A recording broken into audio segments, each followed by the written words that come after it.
Good morning, Your Excellencies and ladies and gentlemen, and thank you for the opportunity to speak today on facilitating trust and understanding human-machine teaming and decision-making in a manned age. So, a little bit on my background. I've been with GA ASI since the beginning of the company, and prior to that, I worked developing tactical air-launched decoys. All in all, 42 years, all of my experience in unmanned aircraft.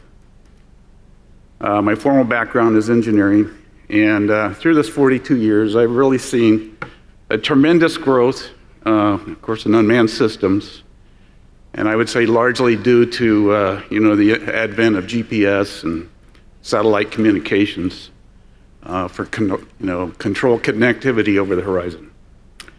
You can imagine working on unmanned aircraft before GPS was invented. So this was especially a game changer for the warfighter over the past 25 years. And I would say we're also proud to, since 2013, to be a partner with the UAE Air Force and our IGG partners. So anyway, we're very proud to be on the UAE team.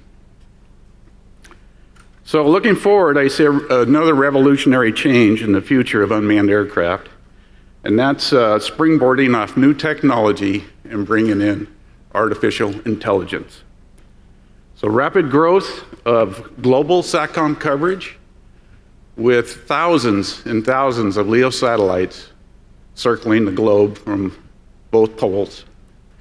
Cloud computing using tactical and strategic data feeds.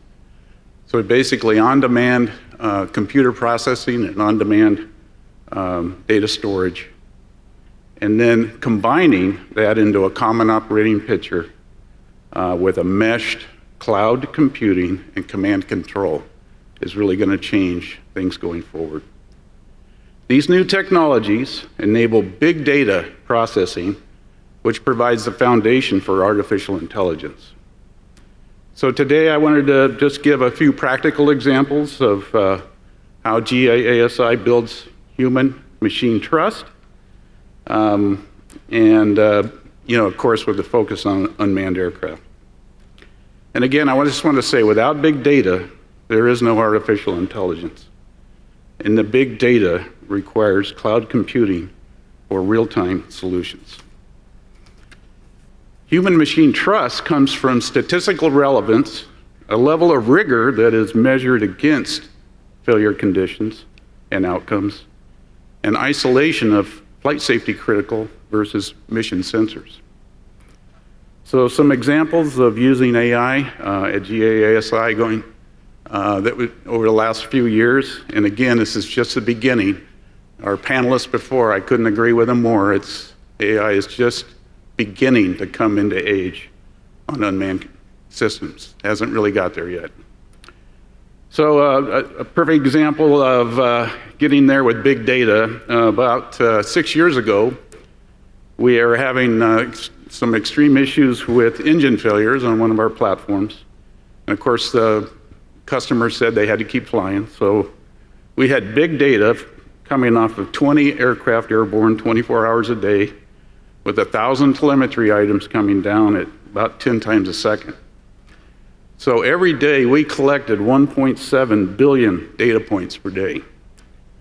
We knew what the failures looked like across the propulsion system and what telemetry parameters to look at, but in human detection, at the best we could do was about a 1 hour lead time on the failure. And when you're 8 hours away from your base with a 1 hour failure, that's defined as a bad day. We trained our algorithms for about 3 months, and as a result, we were able to detect an impending failure of that engine 2 sorties before it happened. Fielded the solution in 4 months, and trust was formed by blind testing about 2,000 sorties that predicted 100% of the prior failures without false alarms. And I'll tell you, without that AI and machine learning, in that case, that program would have been over. So that was the beginning of belief for General Atomics. Another example of autonomy in our Skyborg program, where we're allowing AI to basically steer the aircraft and position the aircraft based on ISR search algorithms. So we handed control over to the search algorithms, place the airplane where it needs to be that's best for the onboard sensors. That sounds scary, and it was. So we developed 6-degree freedom simulations and did over a million Monte Carlo runs to build the algorithms and build the trust. But at the end of the day, a failure of these algorithms would have been very serious consequences and result in a flyaway aircraft. And there's nothing worse than an unmanned aircraft that's flying away and you don't know where it's going. So in this case, trust was gained by implementing embedded no-fly zones within the flight computer, separated from the mission computer, as a level of protection against that very flyaway. So in this case, we facilitated trust by not trusting the algorithm. Another example of AI-enabled maritime ISR in a congested strait on a program that we have. We had hundreds of maritime tracks, too many to prosecute. AI and cloud computing was used to train for unusual activity. This was performed at machine speed, that is, the detection and target reduction happened instantaneously. And trust, in this case, was just built through continuous reduction in false alarms and refining our sensor data. Another example is trust in airworthiness through smart partitioning and open interfaces. And this is probably one of the key things for unmanned aircraft. We have shown that through safe separation, the flight and mission-critical autonomy can rapidly update AI to address new missions. And we do this while ensuring that safety-critical subsystems remain isolated and unimpacted. Onboard AI models performing tasks such as target classification must have the freedom to evolve and update daily. This is necessary to adapt to ever-changing missions and adversaries.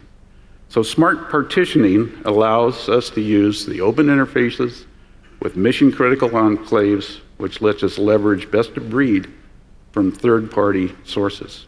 For example, today we're integrating a third-party AI algorithm from a Belgian company that we selected last year through our industrial cooperation, and this, the main proof of this was to demonstrate that we can bring in best-of-breed algorithms and still keep the trust gained by smart partitioning and separating flight critical from your mission systems.